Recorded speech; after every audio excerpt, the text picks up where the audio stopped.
Sa kulungan ang bagsak ng top 6 provincial most wanted person matapos sa haina ng warrant of arrest kaugnay sa kaso nitong rape sa Malolos, Bulacan.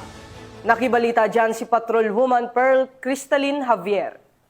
Kamay ng Malapit Municipal Police Station ang tinaguriang top 6 most wanted person provincial level sa isinagawang operasyon sa Dreamcrest Home, Barangay Longos, lungsod ng Malolos, Bulacan.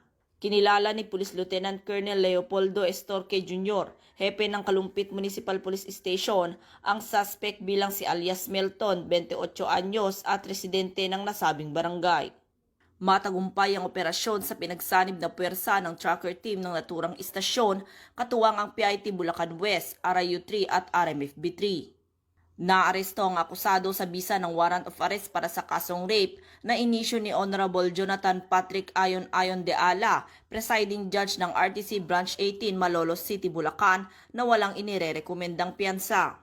Kasalukuyang nasa kustodiya ng otoridad ang akusado para sa dokumentasyon at wastong disposisyon.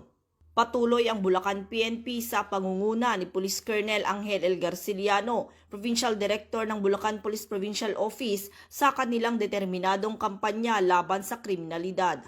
Aniya, ang walang sawang pagtugis at pag-aresto sa mga most wanted persons ay patunay ng determinasyon ng kapulisan na tuluyang alisin sa komunidad ang mga lumalabag sa batas. Mula dito sa Bulacan Police Provincial Office, ako ang inyong PNN correspondent, Patrolwoman Pearl Cristalin Javier, alagad ng batas, tagataguyod ng Balitang Pulis.